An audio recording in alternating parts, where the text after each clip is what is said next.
പ്രതിരോധ വകുപ്പിന്റെ ആസ്ഥാനമായ പെന്റഗണിന്റെ പേര് ഡിപ്പാർട്ട്മെന്റ് ഓഫ് വാർ എന്ന് മാറ്റാനുള്ള എക്സിക്യൂട്ടീവ് ഓർഡറിൽ ഒപ്പുവെച്ച് US പ്രസിഡന്റ് ഡൊണാൾഡ് ട്രംപ് 1789 മുതൽ 1947 വരെ ഉപയോഗിച്ചിരുന്ന വകുപ്പിന്റെ യഥാർത്ഥ പേരിലേക്കുള്ള തിരിച്ചുപോക്കാണിതെന്ന് ഉത്തരവിൽ ഒപ്പുവെച്ചുകൊണ്ട് ട്രംപ് വ്യക്തമാക്കിയതായി അന്താരാഷ്ട്ര മാധ്യമങ്ങൾ റിപ്പോർട്ട് ചെയ്തു. ഞങ്ങൾ ഒന്നാം ലോക മഹായുദ്ധവും രണ്ടാം ലോക മഹായുദ്ധവും ജയിച്ചു. അതിനു മുൻപും ശേഷവും എല്ലാം ജയിച്ചു. വകുപ്പിന്റെ പേര് ഡിഫൻസ് ആയി മാറ്റി, ട്രംപ് കൂട്ടിച്ചേർത്തു. പ്രതിരോധ സെക്രട്ടറി ഇനി മുതൽ സെക്രട്ടറി ഓഫ് വാർ എന്ന പേരിലും അറിയപ്പെടും. പ്രതിരോധ സെക്രട്ടറി പീറ്റ് ഹെഗ്സത്തിന്റെ ഓഫീസിന് പുറത്തെ ബോർഡും മാറ്റിയിട്ടുണ്ട്. യുദ്ധവകുപ്പ് എന്ന പേരിലുള്ള ബോർഡ് സ്ഥാപിക്കുന്നതിന്റെ വീഡിയോ പീറ്റർ ഹെഗ്സത്ത് എക്സിൽ പങ്കുവച്ചു. പേര് പുനർനാമകരണം ചെയ്ത വിവരം വൈറ്റ് ഹൌസ് ഔദ്യോഗികമായി എക്സിൽ കൂടി അറിയിച്ചിട്ടുമുണ്ട്. ഉത്തരവിൽ പറയുന്നതനുസരിച്ച് ഡിപ്പാർട്ട്മെന്റ് ഓഫ് വാർ രണ്ടാമത്തെ ഔദ്യോഗിക പേരായി ഉപയോഗിക്കും. ഫെഡറൽ ഏജൻസിയുടെ പേര്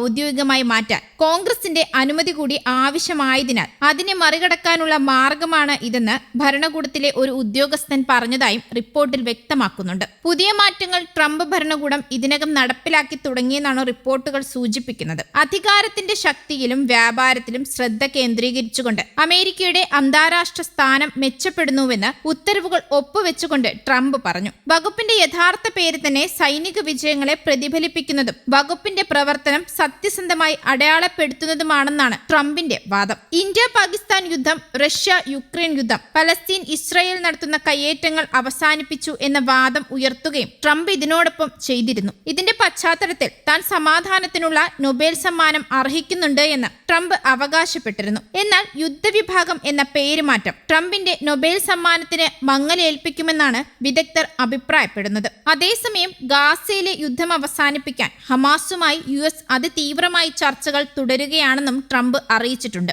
എല്ലാ ബന്ദികളെയും വിട്ടയക്കാൻ ഹമാസിനോട് വീണ്ടും ആവശ്യപ്പെട്ടെന്നും ബന്ദികളാക്കിയിരിക്കുന്ന ഇസ്രയേലികളെ വിട്ടയച്ചില്ലെങ്കിൽ സ്ഥിതിഗതികൾ കഠിനവും മോശവുമാകുമെന്നും ട്രംപ് പറഞ്ഞു. ഹമാസ് ചില കാര്യങ്ങൾ ആവശ്യപ്പെട്ടിട്ടുണ്ടെന്ന് പറഞ്ഞ ട്രംപ് എന്നാൽ അതിന്റെ വിശദാംശങ്ങൾ വെളിപ്പെടുത്തിയിട്ടില്ല. 2023 ഒക്ടോബർ 7 ആരംഭിച്ച യുദ്ധത്തിൽ ഹമാസ് 251 ഇസ്രയേലികളെയാണ് ബന്ദികളാക്കിയത്. ഇതിൽ 148 ബന്ദികളെ ഇസ്രയേൽ തിരികെ എത്തിച്ചു. ഏകദേശം 50 ബന്ദികൾ ഇപ്പോഴും ഗാസയിൽ തന്നെ തുടരുന്നുവെന്നാണ് കണക്കുകൂട്ടലുകൾ സൂചിപ്പിക്കുന്നത്. ഇതിൽ 20 പേർ ഇപ്പോഴും ജീവിച്ചിരിക്കുന്നുവെന്നാണ് കരുതപ്പെടുന്നത്. താൽക്കാലിക വെടിനിർത്തൽ നടപ്പിലാക്കിയാൽ ഏതാനും ബന്ദികളെ കൂടി മോചിപ്പിക്കാമെന്ന് ഹമാസ് വ്യക്തമാക്കിയപ്പോൾ എല്ലാ ബന്ദികളെയും മോചിപ്പിക്കണമെന്ന നിലപാടിലാണ് ട്രംപ്. ബന്ദികളെ വിട്ടയക്കുകയും ഹമാസിനെ നിരായുധരാക്കുകയും ഗാസയിൽ ഇസ്രയേൽ നിയന്ത്രണം ഏറ്റെടുക്കുകയും ഒരു ബദൽ സിവിൽ ഭരണം സ്ഥാപിക്കുകയും ചെയ്താൽ മാത്രമേ ഗാസയിലെ യുദ്ധം അവസാനിപ്പിക്കൂ എന്ന നിലപാടിലാണ് ഇസ്രയേൽ പ്രധാനമന്ത്രി